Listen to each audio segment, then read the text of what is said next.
That was accidental? Oh, 100%. Like that was just me exploring synthesizers and like finding a community. Part of getting older is not seeing everything as like good and bad. I realized that I had some like entrepreneurial gifts that I didn't know were there. I was feeling the same kinds of things as I was making a business as I was when I was playing music. What is it about human beings that when we have like kind of a breakthrough moment where you experience music in a deep way that you're like, oh my gosh, I wanted to create that? What is that? There is just something in us that moves us to imagination. We have to utilize our imaginations just as a part of being what we are as human beings. Creativity can't be severed from relationships. I just started making stuff. I just started exploring sound and synthesizers, man. They blew me apart. I couldn't believe what they did.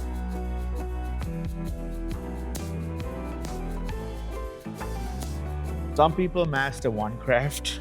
Joel Negus mastered many. I want to know, right, what ties all of them together, and pretty much just understanding how Joel understands creativity and he sees creativity. So, welcome, Joel, to the Creative Artist Podcast. So glad we finally doing it. Took a minute. You're a busy man. Glad to be here with you, man. Glad to be here with you. So let's start. What kind of a kid were you growing up? Okay, so I grew up with two musicians as parents, professional musicians. My dad is a professional woodwind player, session player. Grew up playing on jingles for commercials and TV and radio and stuff like that, and as a performer. Primarily a sax player, but plays all non-double reed woodwind instruments.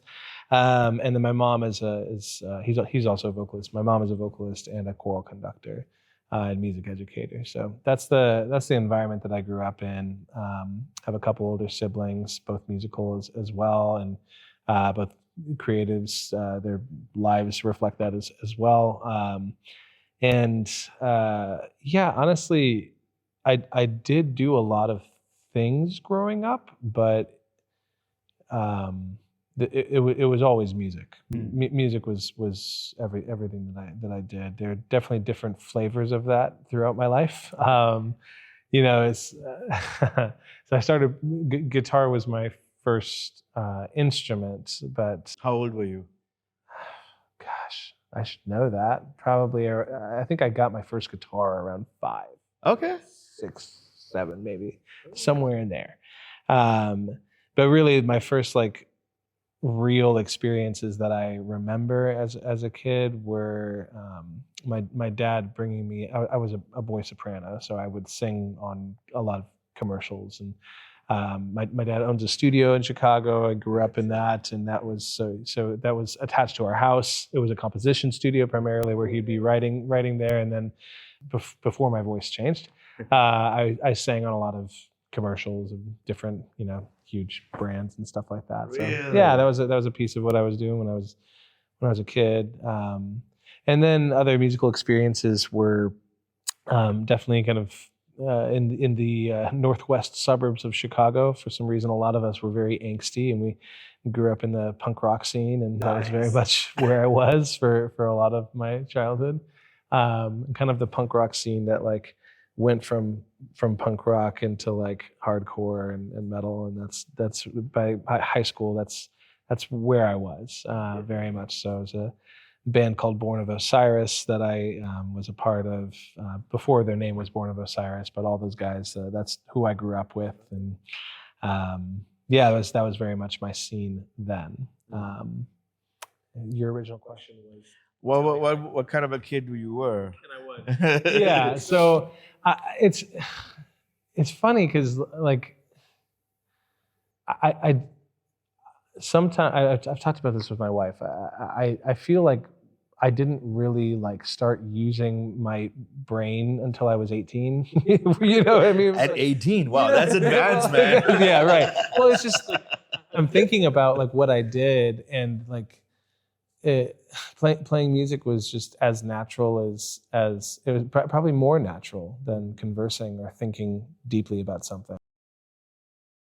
I don't know if I can tell you. I know that like a lot of that came from my dad and his just kind of innate ability and on different instruments, and just the way that there's such a natural gifting that he has, that he not only like passed down like through DNA, but also just like he like brought me up in that, where it was like I learned harmony by sitting at a table with my dad after dinner, like playing instruments with him and listening to him and teaching me. You know what I mean? It's like and that was never that wasn't hard. It was like talking. You know, it's just like a normal piece of what growing up with them was like. And my mom kind of represented like a different side of things, where she had started a children's choir in the Chicago area,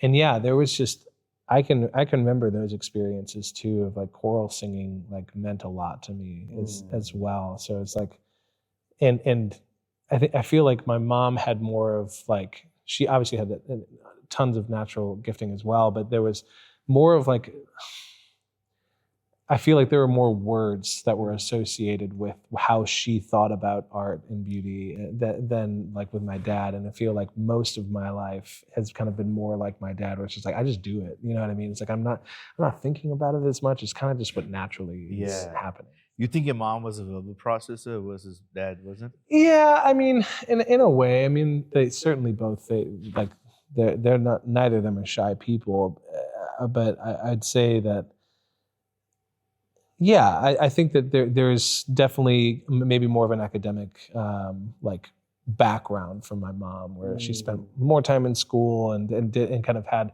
more of those muscles working, whereas my dad was just like working and doing really well for himself at a very young age, like well before finishing college. And so it's just like it was two very different humans, but both of them cared about art and creativity in different ways. And so yeah, I feel like my childhood years were very much kind of just that like knee jerk or innate kind of just do things, make things, and I think it wasn't until later into my adult years that I started like thinking about why I was doing anything. So. Wow. What kind of a role did society and culture play for you growing up in that family background? Yeah. Well, it's interesting because, I mean, I think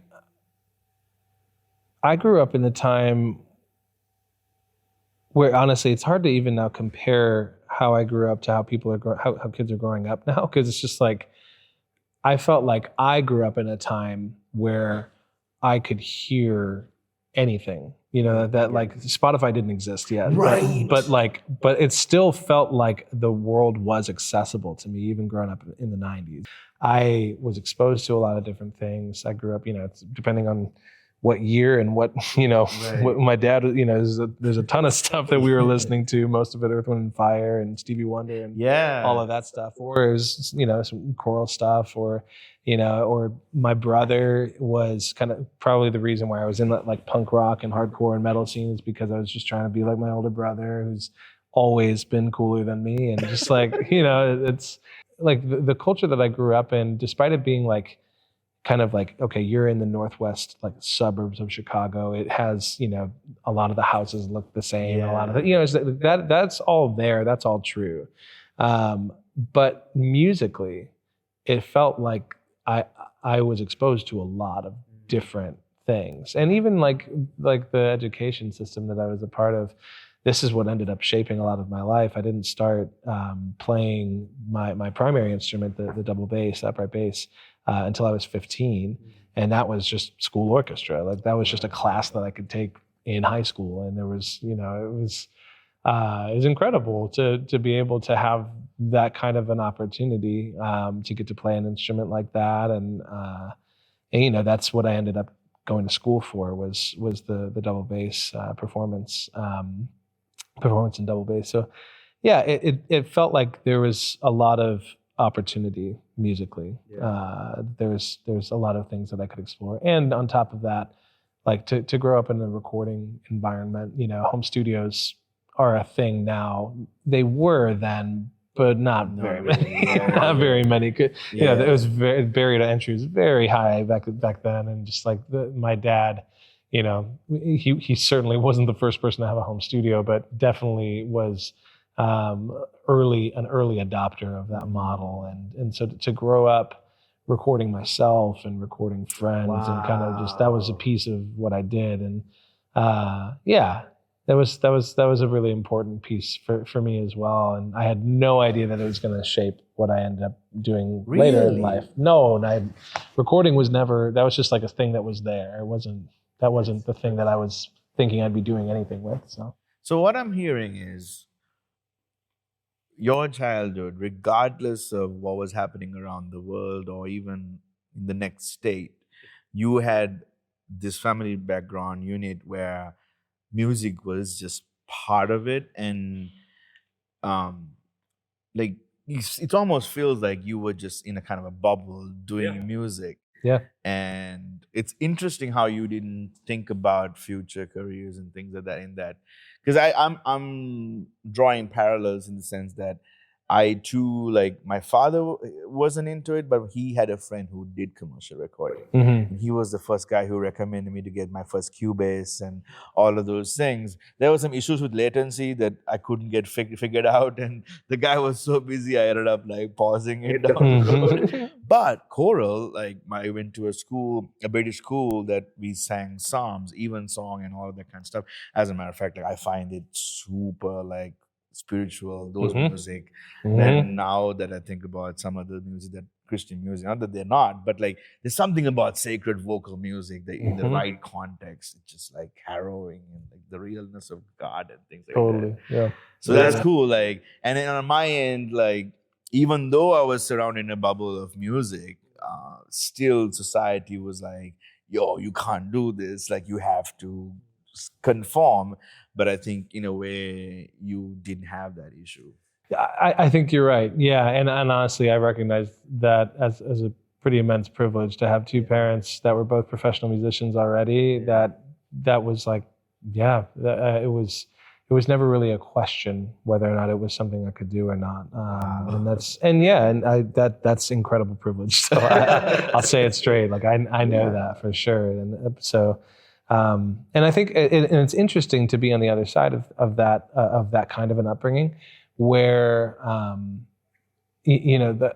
think part of getting older is not seeing everything as good and bad. It's kind of just that was that way, and it had this effect, and some of those effects were good, and some of those effects were not so good. Exactly. So there's a lot of things that I didn't learn that I maybe needed to, where it's I have this beautiful freedom, but I think a lot of learning how to become an adult was pretty hard in a lot of ways. Absolutely. And I think that's what I was getting at. Yeah. My favorite thing is understanding how a person perceived the world at that point, whether it was the right thing or not. What I'm curious is why and how that happened and how that eventually shaped the person, which is truly remarkable to me, because that shows the realness of human beings. That's the part that I'm truly fascinated about it. Yeah. So, I mean, this is a stupid question, but it's almost even though you didn't think about your future, it's always there was a hint that you were going in this direction.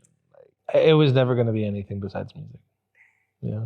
There were different iterations, of course. Mostly when I was nearing the end of high school, it was, am I going to be a music educator like my mom? I was a composer. I was composing a lot of choral music in high school. So it was I thought that was going to be the path for a little while there as well.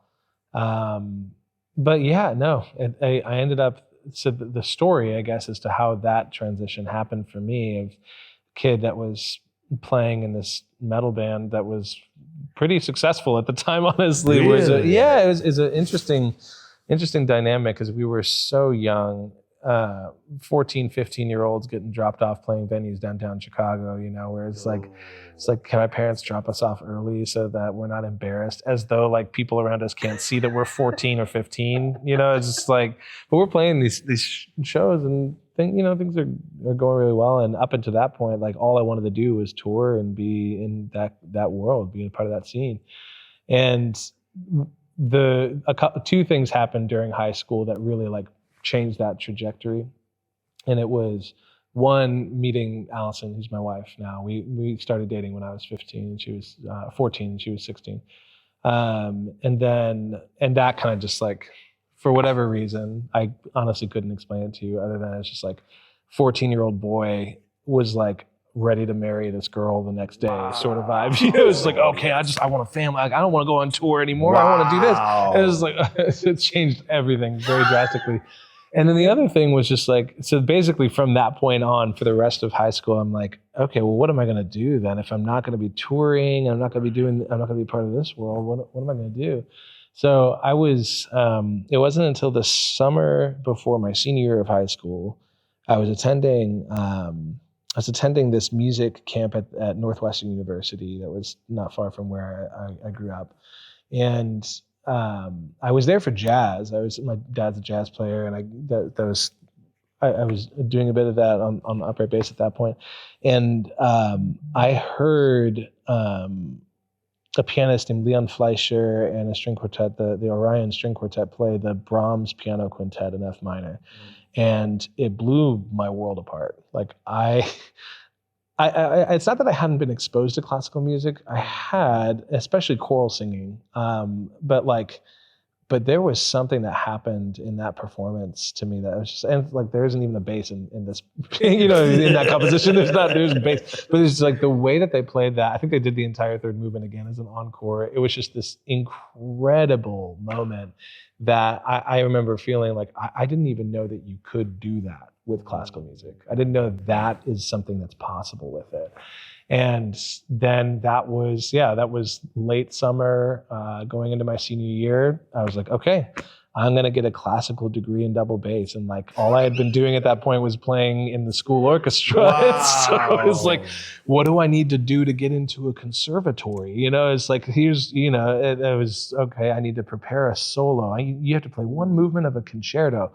I don't know any concertos. Let's start Googling that. It's like, this is the early days of YouTube, trying to teach myself how to play bass. It was a mess. But, I ended up getting into a few different places. And my teacher here, I ended up going to the Cleveland Institute of Music. My teacher hilariously told me during my senior year, he's just like, I definitely took a risk with you. He's like, you were a pretty terrible bass player, but you were a really good musician, and I could see that. It's like I could work with that. And he did. He broke me apart my first year, man. I relearned how to play the instrument, but yeah, I mean, thankfully, I was able to get in somewhere and kind of start this path towards. Yeah, playing the bass in a lot of different ways, but that classical training is kind of a backbone for me for everything that I do. That training was invaluable. It just changed everything about how I understand music and humanity and all of it. It's just that thing. That those 4 years were really important. Briefly explain to me what that means. Oh, there's a quote from a conductor, Michael Tilson Thomas. He says, classical music, and I think that really it can probably be broadened to just music in general, is so much more than just classical music. By it, we can understand and have a lens to understand humanity. Whereas just when you have something like classical music that has the history behind it, and again, it's not just classical music, because all music of different kinds has history behind it. Right. But there is something that we can learn about who we are as human beings through studying the history of this music and how this music came to be and why we hear things certain ways and what it means. There's a lot there that's and I think that was like what I said when I was 18 years old. I don't think I ever studied I never opened a book for a class. Right. Genuinely, I don't think I did. I think I just you know what I mean? And somehow made it through on my charm. But like I when I was 18 and just started like hearing people talk about this music that I had this experience with, then I actually wanted to learn. Then I wanted to understand like where is this coming from, and trying to understand not only like where's this coming from the composer, but like performing it in different ways, and like trying to understand how, as a bass player in whatever year that was, 2007 through 2011 when I was in school. Wow. Yeah, that like trying to, it felt like this almost like responsibility of like a carrying on of a tradition that felt like it meant something, you know, whereas, you know, which I still love metal. Yeah. You know, there's still a lot of it, that genre that I genuinely love and will listen to regularly. But yeah, there was something that changed for me about music in total because of my exposure to classical music. What is it about human beings that when we have like kind of a breakthrough moment, or even like a moment where you experience music in a deep way, that you're like, oh my gosh, I want to create that. What is that? Create, or even be around it, or listen to it more. What is that? Is that like, is the music connects us into something up that we didn't even know that needed to be connected? Is that what it is? I don't know. I think it's, yeah, there's a couple of things that come to mind when you say that. And I think it is about, you know, there's way smarter people than me that have studied the human body, that have studied many other things, that have studied social sciences and done way more than me. So I think purely from a creative standpoint, I'll take aim at this question. But like, there's something about imagination that is inherently human. Like there's something about it that to live life without imagination is like to not live. This is depicted in all sorts of movies where, you know, it's like you're in an office and there's nothing, and it feels dark and beige, and not like, it feels like there's nothing there, and like there is just something in us that moves us to imagination. Like you're right. Like we have to utilize our imaginations just as a part of being what we are as human beings. But the other piece of it is that I think that there's something that's attached to, there's kind of like a mantra that I've learned. I didn't start with this, but a mantra that I've had about creativity is that creativity can't be severed from relationships. There is something about creativity as a whole, and not just like creativity as self-expression, though that's certainly like a piece of what's happening when we make things. Like you can't really detach yourself from these things like that. Yes, you are, it is self-expression, but even beyond that, like all art forms are collaborative and relational in nature. And I think that that's the piece that's like, whether we realize it or not, like there is something that's pushing us there. We want to meaningfully connect with other people. We want to have genuine experiences with other people. And I think that the arts do that in a way that is very specific and very, yeah, I think open-ended, and just, it's like you have to utilize your imagination to participate it. But once you do that, there's kind of like an unending, like there's so much more, you know, it's like you can look under and see, oh my goodness, there's way more down here. There's way more under that than what I had thought. So relationships, there's something I think about creativity that gets us to realize that me making something has an effect on how I relate to other people. Even for like the classical musician that spends 6, 7, 8 hours a day in a practice room by themselves. Yeah, you know what I mean? Yeah. Where it's just like, I thought about that. There's definitely some effects that has on you socially. You know, it's like a lot of classical musicians. Yeah.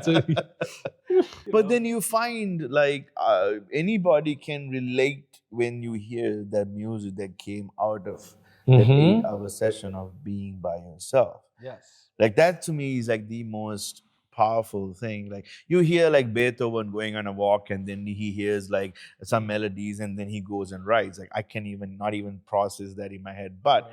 to think that he can just go and like go in a room and just start writing and real human emotions are being portrayed Mhm. where years later anybody can listen to it and be brought to tears or find emotion. It's incredible. It's It incredible. blows my mind. It does, yeah, and I mean, yeah. There's so that nature of like what some might call like a gift economy or like an abundance economy, where there's like you have there is meaning in sharing it with someone else. Or like Rick Rubin says about creativity, about being a successful artist, it's like if you've released something, Yeah. you're successful, right? It's like that is I love that. That's 100. I'm 100% behind that statement. Same. Yeah, it's just like because there is something so significant to being willing to make something, and then it's like make something is one thing that takes a lot of effort and time, and yeah, like you got a lot to work through on your own end just to make the thing, but to share the thing, that's a whole different level of like what's possible with creativity. And again, it's that we're trying to make meaningful connections with other people. Like that's what we're trying to do as human beings. We want there to be meaning. And so the arts are not immune to that. The arts are very much baked in that. Creativity is very much baked in that, I think. Hey there, quick pause. If this episode sparked anything for you, even a little, we actually put together a free creative guide to help you go even deeper. It's not homework or a worksheet. It's actually a space to reflect, scribble, and more importantly, reconnect with your creativity in a way that feels gentle and not really overwhelming. You can download it in the description below or in our show notes and use it whenever you need a reminder that you are actually, in fact, a creative person. All right, that's enough. Let's get back to the episode. So, right off the bat, you grew up in an environment where music and creativity is at the forefront, and you kind of just, fish out of the order, but this totally feel normal, and you kind of find the ropes, follow dad, follow mom, go to college, do this thing. Um, at what point did you embrace the identity that you are actually a creative, and what did that look like? That's a good question. The first thing that popped into my mind was actually like wrestling with whether or not I was a creative. Okay. I'll start there. How did that come? Yeah, What led to that because I'm point? thinking, okay, so my career path is one of the oddest. I think we all have that in common. It's strange. It's very odd. But so I went to the Cleveland Institute of Music. I got a degree in double bass performance, which basically the only route as a double bassist is like you get a job at an orchestra. That's the route. You could keep going to school, maybe teach somewhere or whatever, but like the main route for bassists in a conservatory environment where it's classical music is to play in an orchestra. So that's what I've been training for. My senior year of college, I was taking auditions, doing pretty well on them, and then something happened. Graduated after my senior year. Allison and I got married, and we were planning to live here in Cleveland for 1 year while I took auditions around the country, and this was just kind of like home base for 1 year. And something ended up happening to both of us. We just really fell in love with the city, didn't want to leave, and that basically left me like, okay, what does that mean? Like at the time, like most of the bassists in the Cleveland Orchestra were pretty young. It's like I don't even know when an opening is going to happen, let alone I'll have the opportunity to audition. So it's just like, okay, I guess I need to figure out what it means to be a creative here in Cleveland, just as a freelancer. And I think what ended up happening in those couple of years, there's a few things that made me really question whether or not I was a true creative. Okay, so it was number one. I grew up kind of in a faith tradition that like adjacent. Like I didn't really grow up in specific faith tradition. But when I was 18, I became a Christian, a Protestant Christian, and that was a pretty major piece of it's been a major piece of my life since then. And so that got me. So I was a part of starting a church a few months after I graduated from the Cleveland Institute of Music, and like within a month was on staff in a very small role, like helping with music at this church. And so that kind of like that tension between like making music and like being a part even vocationally of a church, that was one of the rubs, okay, of like, am I actually a creative? And it wasn't necessarily because anyone was saying that there was a tension, but it was just something that I was feeling internally. The second thing that happened was that I think the church job paid like $400 a month or something. You know what I'm saying? Back in 2011, which like that's nothing even in 2011. Okay, like it doesn't matter. Inflation's not that crazy. Okay, so I was making nothing, and so I'm like, okay, well, I got to figure something out here. And basically, I took my freelancing career as a performer mostly, and then also as a teacher in some. I had some private students, and I built a business out of it where I started like. This thing kind of grew and grew. It eventually became a nonprofit.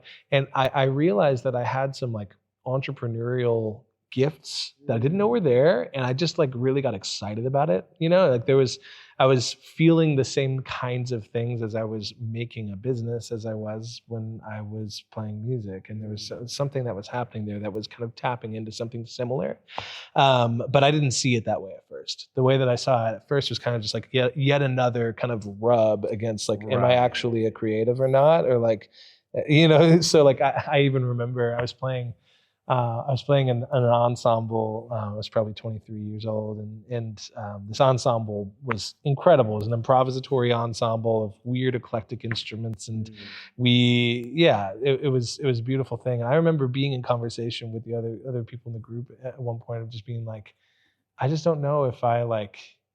You know, like I think I was asked to maybe speak about something, and I remember like I don't even remember what was being said, but I remember the feeling of like I'm not a real artist, so I shouldn't do this. You know what I mean? Even though I'm playing in this group, we're like going on a tour to Thailand and Bangkok. It was like whatever, you know. But I'm like I'm struggling. No, I'm not. And there was just something very that kind of war. I think bubbled up all the way to when I was about 30. So this was kind of like between that lasted a long time. That kind of internal war about like, who am I? What am I doing? What do I want to be doing? How am I spending my time? Am I excited about spending my time this way? Like all of it was just a bit of a mess, all while doing things that I loved. By the way, so like still a part of this wonderful community, like this incredible church that I was a part of that I genuinely loved, and continuing to make music in beautiful ways. Like lots of wonderful things are happening in those years, but there was just a kind of internal struggle. And when I was 30, that was when I was like, okay. It was just before COVID, so the timing was hilarious because then COVID, I really had like the space, like forced space and time to think through this, you know? But it was just before COVID that I had this kind of existential, like, I don't know if do I have a musical voice? I was just like, do I have one? And of course I did, but I genuinely didn't know. Or like, if I were to release music in my name, what would that sound like? I don't even know. I don't, because an important part of my like just being a musician has been like this relational and collaborative thing. And like I'm a bass player, and bass players tend to be these kind of like supporters and make everybody else sound great, right? And I'm into that. That never really went away. But like there was this question of what is my voice? And so it sent me on a crazy path of I can't even tell you how I ended up there, but I started getting deeply into analog synthesizers, and I formalized a home studio for the first time. Dude, I saw your videos. It's so dope. It's funny because like that was never a part of my professional life, even though I had recording chops. I grew up in a studio and still like had some gear and stuff, but I never like did that as a thing. And I was never really taking it very seriously. So it's just like that. Then COVID hit, and then that was basically the only question I was asking at that point. It's just like, what do I want to make here? What do I want to, and the recorded medium became like a totally different like subset of my professional career, where I think the way that I was thinking, I had spent so many years just performing that I think that I had like relegated recording as a medium to just capturing performance and not its own medium, And there was something about that just like clicked for me. I think I was actually watching a documentary that Sir George Martin produced the Beatles. Like before he passed, he had this documentary. I can't remember what it's called right now. I know what you're talking about. It's great. Yeah. And like I was like, oh wait, this is its own thing. It's just like, yeah, duh. But like they're like I never thought about it as something for me, like a canvas for me to paint on. I never thought of it like that. I'm a performer. I collaborate with musicians. That's who I am. That's what I do. But I had these recording chops, and so I just started making stuff. I just started exploring sound, exploring synthesizers. Man, they blew me apart. I couldn't believe what they did. That's how I feel watching your videos on YouTube. Like, what is happening? They're amazing. It's just that, and like the idea. There's the kind of the old saying of just like, if you are very, like, you don't really understand something about how you do something until you have to teach it to someone else.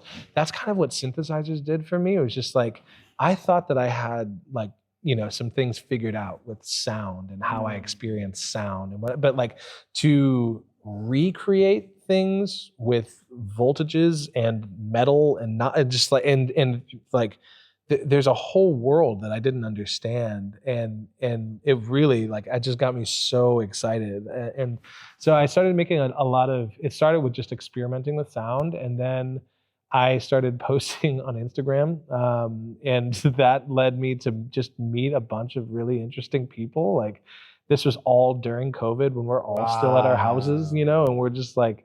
I started doing some work for some companies of like people that were sending me some synthesizers or pedals or other microphones or whatever, and it's just kind of like a thing. Like I wasn't really planning on being an influencer, but it's like, sure, if you want to send me that, I'll look at it while the camera's on. Like I don't know, but then it became like, oh, here's an opportunity. Like, hey, can you compose a record for me?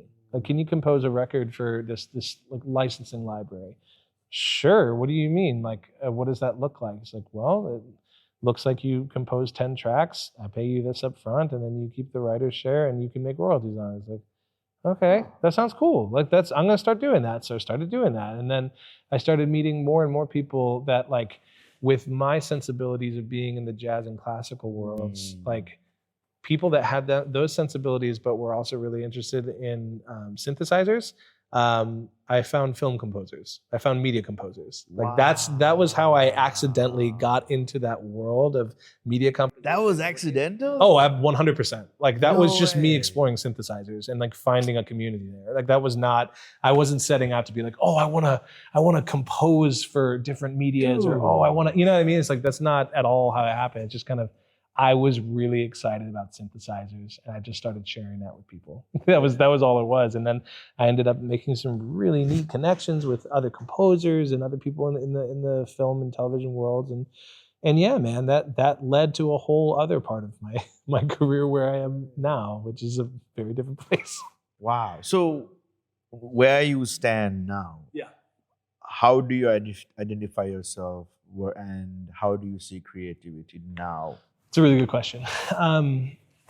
Okay, so Well, I think that there has been, while I'll never just be like, and now I'm fixed. It's like now I have no more internal struggle. It's like no. That's all still there. I think I have some experience now that informs that. I think I have some better tools and thoughts about that internal war, and I think that's led me to kind of.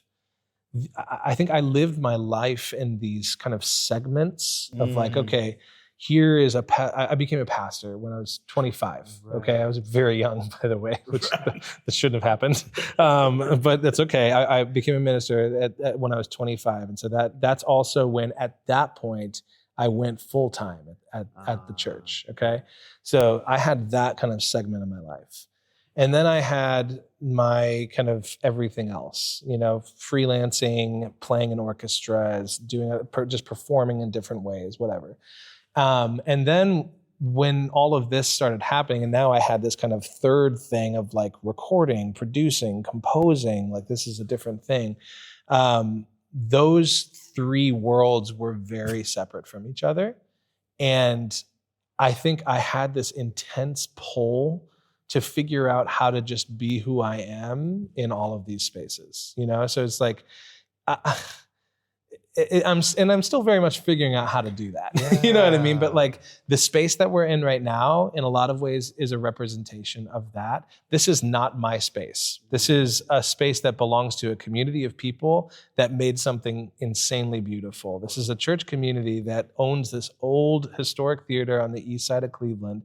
And we had this big vacant room that's been vacant since the church had bought it over 10 years ago. And we raised some money, renovated it. And I was asked to be a part of designing the acoustics of this room. And while we were doing that, and it just so happened that the guy that was my partner in this, who's a dear friend of mine, incredible architectural designer, Ben Herring, the two of us were, I mentioned him to you. Yeah, you need to talk. You need to talk to that dude. Smartest guy I know. But he was on this project with me, and he was leading the project. He was designing the project. He was the main designer for the space. And to get to be around him, to get to be in a space where all we were doing was imagining what could be. I was specifically thinking of the angle of like what could be possible in here acoustically. We were asking questions from the church's perspective that was really interesting, because it was like, one Sunday for that church, for our church would be like, you could be completely a cappella, and the next week could be like a 12-piece band. And it's like, we want a space that you can kind of do both of those things and it works. And so while that was like our starting point. While we were doing that, we've had 10 years as a church congregation being in this building, wishing that we had a clearer idea of how we could utilize these spaces from Monday to Saturday. And so we just started dreaming about that. What's possible here? What could we do in these spaces that would be a genuine benefit to our community? And the things that I was seeing was, that was right at the time when we were designing this space. It was right at the time that I was meeting all these film composers and people. I was just like, well, wait a second. Like a lot of these composers, they don't have access to live musicians. Cleveland, that's like all that was what my business was in my 20s was working with musicians and getting them opportunities to perform and teach and stuff. So like, what if we could utilize this space as kind of a creative center to help to be a part of the creative scene in Cleveland, which is incredible, but also to be a part of like bringing work from outside of Cleveland into Cleveland, saying like, what's the missing link between like, I've sat in on multiple sessions in LA and in other places, and it's like, I know the players in Cleveland. I know that they can hang. Like these orchestral players are as good as anybody else in the world. It's true. So why couldn't we be a part of scoring films, and why couldn't we be a part of recording albums, and why couldn't we, it's like all of that work that exists in other places in LA or New York or Nashville, it's like, why couldn't that exist here? And so that's why we're here today. Like this is the Heights Theater, the church that I'm a part of and I pastor at, meets here on Sunday mornings, and then Monday through Saturday it's managed as a large scale commercial recording studio and a scoring stage. And then I also run a business called Cleveland Scoring that contracts musicians for composers or production companies to be able to score their films for film or television or video games and stuff like that. So that's what I'm doing now. So I'm part-time at the church, I'm part-time doing freelancing, and I'm part-time running this business, and it's wild. And I'm still figuring out how to make it all work. Right. Yeah. It's fun. And so, how do you define yourself as a creator? Dang. You That's said a what you lot. asked. It's Yeah. okay. No. It's okay, because I think this is why I like the process of watching you do it. It's a good question. Yeah, I'm gonna have to dial that down. Let's see, or like boil that down. Okay, at its core, again, this kind of mantra that I mentioned before, I came up with that mantra when I was like 24 or 25. I caught a little bit of something that was significant inspiration for me. Creativity cannot be severed from relationships. I caught onto something early on then. And I think now that's still the fuel that's behind everything for me. Okay, so it's like, if I'm thinking about getting 30 musicians into this space to record a score for somebody, really what's underneath that creative process is my genuine care for those 30 people. Those are my friends, and I want to get them meaningful work. Or like, there's just figuring out for me. A good friend of mine once told me that like my like superpower or whatever is just like being able to inspire and get people together in a space, right? And so it's like, I think that that's a piece of really whatever it is that I'm doing, is that I want meaningful connection with other people, and I want other people to have meaningful connections with each other, and like that kind of space. I'll just give an example. Okay, so how do I identify as a creative? I identify as what? Boil that down for me, bro. A creative socialite, a creative. It's like a social creative, let's say. How about that? Right. A social creative. Where it's like, yeah, what's underneath everything for me is this meaningful connection to each other as humans. An example of that was in this space, one of my heroes is a bass player named Esperanza Spalding. Incredible. I love her very much. Her music is incredible. And she's an incredible bassist. She was taught by one of my mentors as well, who lives right up the road from here, Jamie Haddad, as a percussionist. Paul Simon's percussionist, and everybody else in the world. He's incredible, legend. And he knew that I had been getting this space with a lot of other people, getting the space up and running. And he was like, hey, Esperanza's in town. I think we should do something at your place, right? So it's like, okay, whatever it is, I'm down. You know what I mean? Like, let's figure that out. But what ended up happening was just like, they asked us to kind of just get a handful of people, like less than 100 people in the room, while Esperanza like workshopped some ideas with a few dancers and a few other musicians. It was incredible. It was just like, there was no tickets, there was no money being made by anybody, there was no anything. But I had this moment where I looked around and I saw a bunch of people from my church. I saw a bunch of people from the Cleveland Orchestra. I saw a bunch of people from the jazz scene. I saw a couple of producers that have like 30 Grammys between the two of them. I saw like my children. I saw, you know what I mean? And just like, okay, here's like, this event is not about me, but I see my work. I see myself here. You know what I mean? Where it's like, this is meaningful. And what was happening that evening was an incredible evening where everybody that was there got to experience something that was like truly significant for them, but they were totally different kinds of people. So like bringing those kinds of people together, I think that's probably what's underneath everything for me. It's just, and that includes like even genre too, like putting an electronic musician and a classical musician together. I get a thrill out of that, like nothing else. You know what I mean? It's just like that. I just love it because I value both so much. And I desperately want them to value each other. So it's like, I think that you would, if you were in a room together, who's going to be the one that puts you in a room together? That's what I do. I don't know if you ever saw us, but earlier in the podcast, we had our good friend Caleb and two other musicians and my I did see that. Yeah. yeah. Yeah. And that was one of those things Mhm. where we just got together. I was gonna have them as guests, but I'm like, I don't have much to talk about. So let's make something to talk about. And we did. And that was the moment I recognized, like, whoa, the genre of music that came out of it recently, what a friend of mine called it atmospheric fusion music, world Love fusion. it. Yeah, there you go. And I was there you like, go. that's a new genre. Yeah. Yeah, it's good. It's good.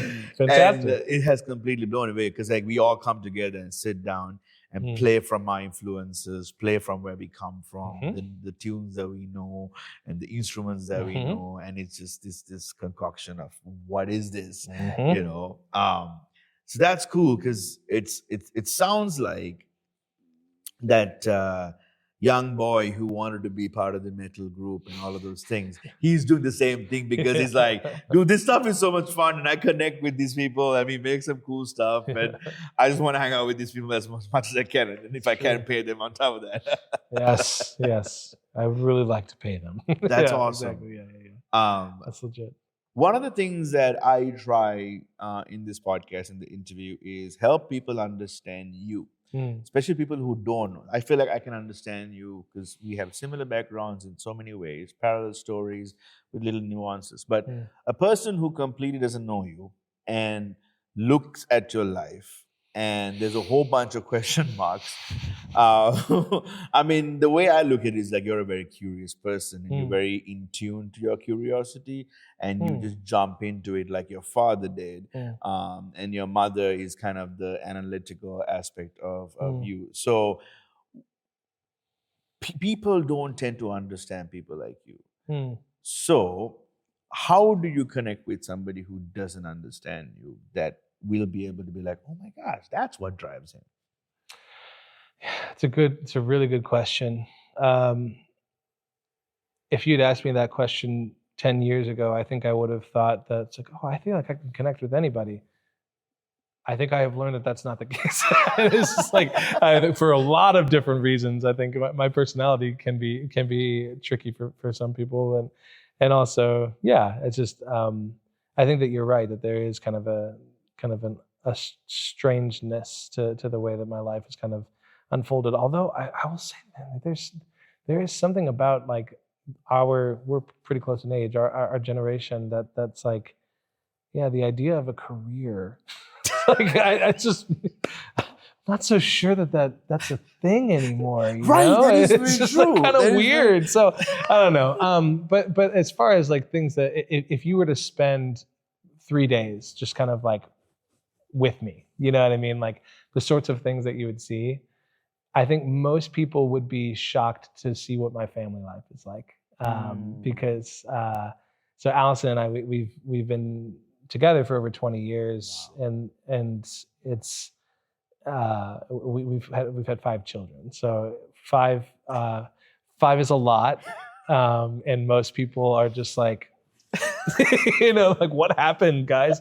It's like, well, I could explain, but it was just, it's totally genuine for us. Like we loved doing what we've done, like having as many kids as we have, and like our home life is wild and loud and there's so much going on, but like it's my fuel, man. Like I genuinely love being around my family, and like, you know, it's tough when a lot of my time is like not with them. So it's like it's an odd thing to like. I am genuine when I say that I want to care more about my kids than I care about the stuff that I make. I genuinely like believe that. Sometimes it's hard to practice that, and sometimes it's hard to like even say like, do you really? You know, and it's fair, but especially when you get deep into a project, you know, where it's just like I can't do anything except finish this thing right now, and like I think people. My family has a hard time understanding that at times, and so do I. And I don't even necessarily mean to do that when I get into these parts of projects. But yeah, I would say that like that's, even though certainly not a lot of people can relate to having as large of a family, I think the connection that I have with them, like we do a lot of creative things together, certainly, and we have like they're all insanely beautiful creatives on their own, but like we're just a family, like we just eat dinner together and we just like wake up in the mornings and hang, it's like and it's just like normal life, so I feel like that's kind of underneath everything for me is like that's a core for me that keeps pushing me to do what I'm doing. So Final area about creativity. You talked about a lot about creativity and collaboration. That's like forefront. yeah, no doubt. Where does creativity fit inside you, like personally, in your personal growth? Like, how do you look at creativity with healing and things like that? Creativity as a superpower. Yeah, all right.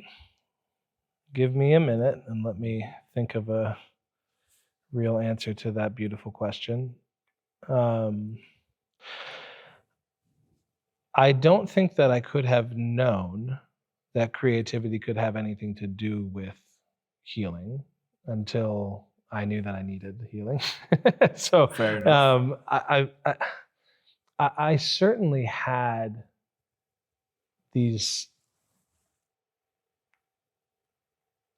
existential experiences with creativity all through my life. Like I can remember very significant moments of listening to a performance or performing this, or it's like I have these moments where I talk about this regardless of a faith background or whatever. It's just like it's a moment of the transcendent. It's a moment of this sublime, this thing that's like I feel like what's happening right now in my experience matters.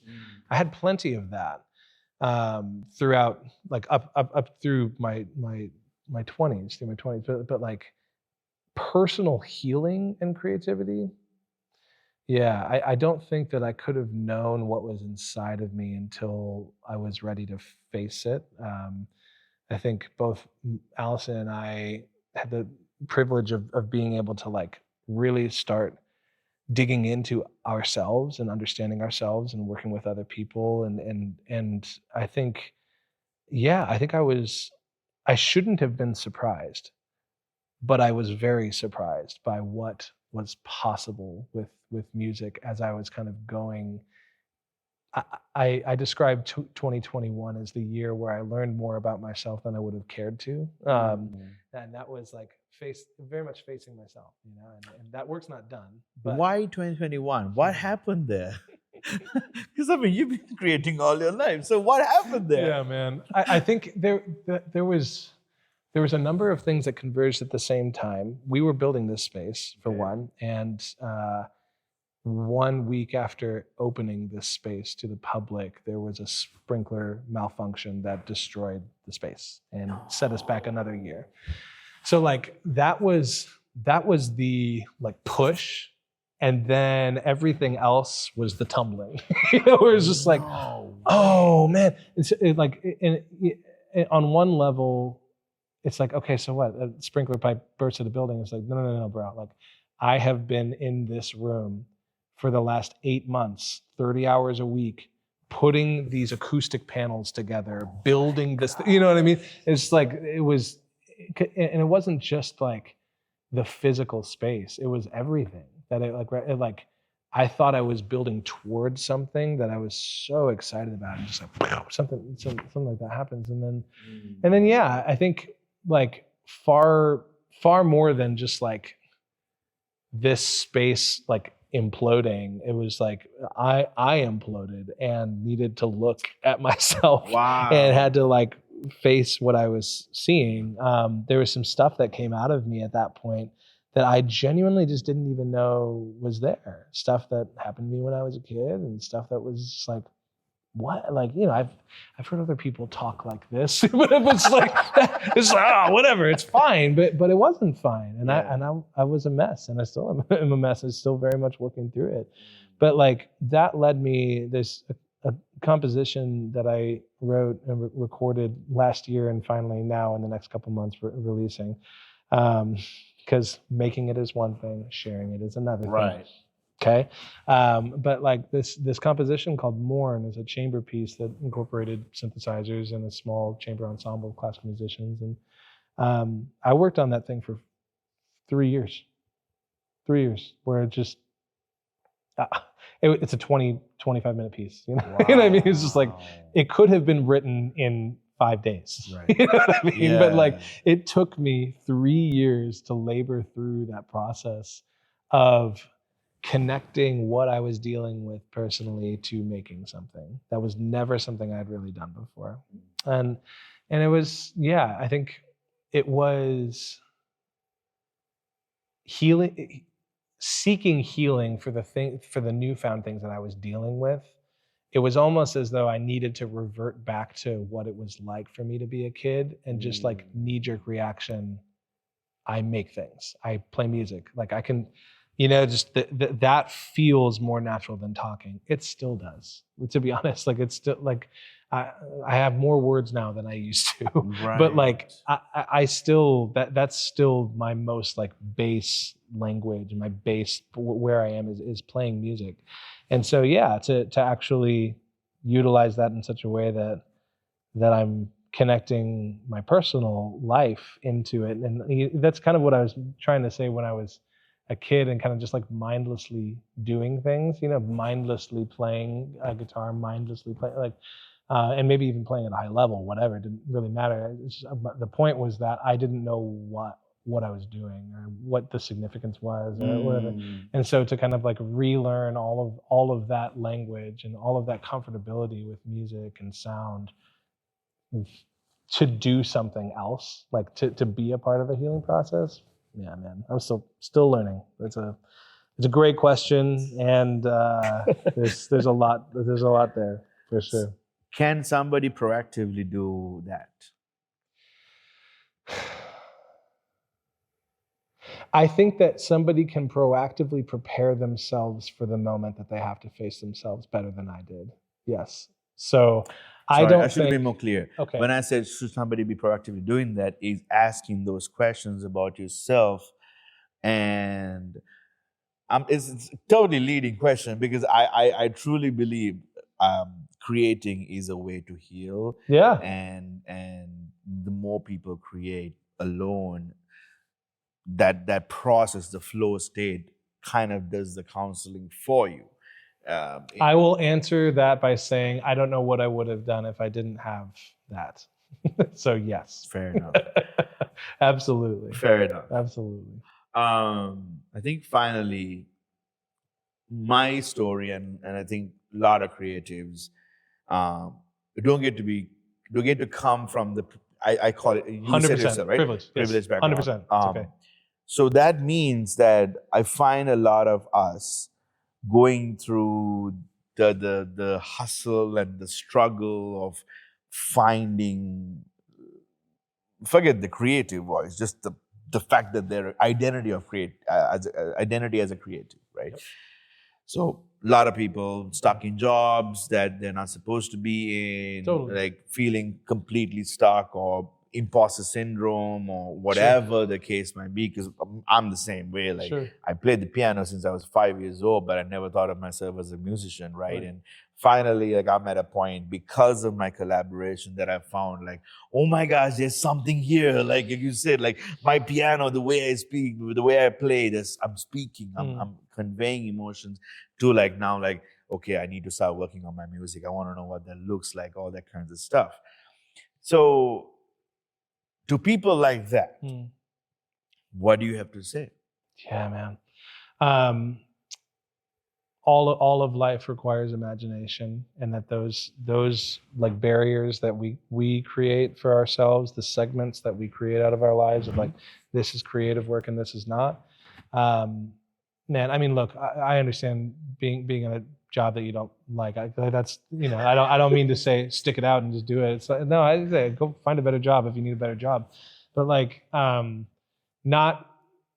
we make these decisions about what is like, what has value, what has significance. Whereas like, I'm still trying to learn. I don't have this yet, but like, significance is everywhere. It's in every part of your life, and it requires your imagination to be able to see that significance and live imaginatively. Like that is, regardless of what your vocation is or how you choose to pay your bills or what. Like, first of all, always making time for music, because look, it's like, even in my case where I live off of the income that I make from being a creative primarily, like that's where the majority of my income comes from. It's still hard to find those moments where it just feels like you're purely making art. Okay. Like you still have to fight for that. It's like, it's not like changing your job and doing this all of a sudden makes it like, oh, now I get to do what I really, it's like, no, you don't. You got to figure out now how to pay your bills with creative work. Right. Good luck. It's like, that's a different thing. It's like, I have 5 children, bro. You know what that means? It means I take gigs and I hustle. Okay. Right. Because you do. Yeah. Yes, I have to. But so it's like that, we've made a decision. And I do think that part of that is cultural too. It's just like, we've made the decision that like, if we are full-time artists, then we're real artists. And that's just silly. I mean, it's just like, that's not like, it's not historically true. It's not like, some of the greatest artists that I can think of throughout history, bivocational at best, if not tri, or, it's like, there are incredible people making incredible things all over the place, and how they pay their bills is not the question. Like, nobody should care about that. Yeah, because I've lately heard, like, especially if you're a creative, your day-to-day job is the side hustle. Right. Yeah. The creativity is actually, that's what. And again, it's still playing into the same problem where it's just like, you're still making these segments as though like one's significant and one's not. Exactly. It's like, it's not that way. There's significance in both places, Right. Yeah. And there's creative work to be done. Like if you feel dry creatively, it doesn't necessarily mean that you need to leave what you're doing in order to tap into that. It's like, no, every space of your life needs creativity. It needs it. So, yeah. I've come to a point where I look at creativity and I have multiple ways I can create. Woodworking, video, music, and it's anything else. Totally. Dogs. I watch dogs at home. So that's become like a huge thing for me. So I have like 4 things I'm doing apart from other things that I want to do. Yeah. The question is, when a world is telling you to focus and niche down. Oh, we're going to go there? I figured I should finish it off in the proper way. What do you say? Well, obviously, I don't live by that. It's just, that sucks. I'm mad at you for asking that. Yeah, because that's probably right. I don't know. Should I talk to your wife and get a better understanding? Yeah, maybe, right? Yeah, you probably should niche down, just so that you don't make dumb decisions and try to do everything. But no, someone told me a story about Steve Martin once, the actor Steve Martin. He's like, I'm an okay actor, I'm an okay comedian, and I'm an okay banjo player. But nobody is all 3 of those things. Yeah. You know what I mean? And there's Steve Martin. That's who we have today. He is who he is. And that's like, now look, you can overblow that and just, there is absolutely a way of oversaturating yourself and being like, I can do everything. Burnout. You can't. You can't do everything. I need to retell this to myself every other day. It's just like, no, just because you can do something doesn't mean that you should. That's a really hard lesson to learn for people that grew up like me, who can do lots of different things, and it's fun and you like all of it. Like I do like all of it. And it's hard to say no to all of it. So I think in the sense of like structuring your time and being a good like steward of your time and looking at it and trying to make good decisions with what you actually can do. In my 20s, I'd be like, I can do it all. My 30s, I'm just like, I can't do it all, but I still really want to, It's like, I know that I can't, but I'm not like, I haven't figured out how to say no yet, So it's like, if you can do that to me, but I totally I am not down for like niching down if that means denying a piece of who you are genuinely. Like this is an important part. You know what I mean? It's like, I want to just say no just for the sake of like trying to be really, really good at this one thing. It's like, I mean, yeah, I think for some people they'll need to do that in order to be, you know, LeBron James probably could have been the greatest tight end in the world. He wasn't. Right. He was one of the greatest basketball players in the world, right? And it's just like some people to have like this hyper excellence in one particular thing, they probably do need to say no to way more than what I've said no to in my life. But again, if my goal is connecting with others meaningfully through creativity, that means I could probably do that in a few different ways. You know what I mean? Like it's a broader goal. It sounds like the spark will constantly be alive as long as you get to collaborate and do cool stuff. Yeah, I think so. And that's not to say that self-expression isn't a part of what I do. Like I need to. Yeah. I need expressing myself through creativity is a part of what I'm doing for sure. But I find the ultimate significance in it being shared. Like that is where I, you know, certainly the process, all that matters, yes. But like it being something that matters to more than just. There's something really healing about it. Like the two of our friends, we don't call us a band, but they lost their mom. She's old, 80s, but that was a week after they lost their mom, and they came to play with us. And we said, sorry, man, for your loss. But I think we were able to say more to each other just by playing and forgetting about that and just like being in there. So every time I looked at those guys as we were playing, there was so much love and like, dude, I'm sorry, but also, wow, this is like powerful music that we're playing type of thing. So I completely agree. I think that's super powerful. When you look back at your life one day, how do you want to be remembered? Your legacy as a creative.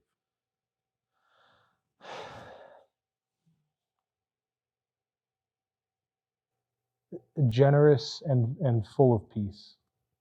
That's how I want to be remembered by other people in these worlds, like in a creative context. Like there is something that you said about creativity being healing that leads to this like non-anxious presence. That's a word that it's a phrase that we use a lot around here. Good friends of mine use around here, and I want every part of my creative process to be full of that kind of non-anxious presence. You know, it's like I have nothing to prove. I genuinely love the people around me. I'm at peace with them. And yeah, I just, in a lot of ways, it's like I can look back on what's happened so far and be like, yeah, okay, that could be the trajectory. And then there's a lot of other things I'm just like, okay, there's a lot of, I need to keep working at this, man, because it's just like, oh, it's so easy. It's so easy to get caught up in just the stuff of like fear of failure and fear in general, just like, you know, not being good enough. My goodness, like that's some of what I needed to face. It was just like, I have to be the best, you know? That was a crazy mindset shift for me when it was like, wait a second, like I came to school to become the best bass player in the world. That is what I needed to be. You know what I mean? And I meant it, like, and genuinely thought that I could be that, you know, whatever best means, you know what I mean? But like, that's how I was operating. And it's just like, yeah, there's enough happened for me that just like, no, that's not it. Like that does not lead to peace. That leads to hating the people around me and tearing them down and like being at war with them because it's like, it's man. Because like you're collaborating with a bunch of unhealthy individuals, including yourself, and then the real creativity doesn't really come out because everybody's not healthy. Right. Bunch of well, yeah, just like even the development of the audition in the classical world was just like you can actually make this a competition, which is just like, okay, I don't have a better solution, but this isn't it. Like this is, you know, I always like, thought about this that. is not it. Like, yeah, it's you know. there's inherent problems with just like appointments as well, which is more what it used to be. It's just like call up a teacher at Northwestern in the 50s. Hey, who's your next students? Like obviously there's a problem there as well. But like, man, it just the whole, like there are some crazy stories in that world, man. I just like I took an audition in Kansas City during my senior year of college, and I went to the bathroom and left my bass in the dressing room that I was warming up in, and they tuned all the tuning pegs and stuff. It was, it's like I was about to go out. I was like, oh my gosh, guys, it's crazy. It's like that's that. I don't because mean, of competition. Yeah, I was about to go out and play an audition, and so we could just mess with my bass a little bit while I was in the bathroom. But like, I don't mean to paint a picture that the whole classical world is like that. There is a lot of that in the classical world, but there's a lot of that in all sorts of music genres where it's just like, at any cost, I need to be viewed as the best, or at any cost, I need to be viewed as important, and it's just like those any costs, like that's what I want. That's like where I want to live. It's like those costs are the things that I want to focus on. So being generous, being kind, being peaceful with the people that I'm making music with, and like, yeah, that's, I think to not be motivated by not be motivated by the things that are very strong around us all the time, that are telling us that you need to be the best, or you need to be whatever. And just living at peace with people. That's what I'd like. But ask me again tomorrow. I don't know. Well, thank you, man. I appreciate this. Thanks for. I think I had some deep questions that I want to get to know. A real shout out to my mother-in-law Denise because she's I don't know how old she is, but she started getting into drawing and painting, and like I'm super proud of you, Mom. It's cool. Thank you, Joel. I appreciate it. It was a pleasure, man. Appreciate you, man. Killing. Yeah. Till next time, keep creating, keep dreaming, keep going on your own creative odyssey. Take care. Bye. That's it. We're done. Thank you.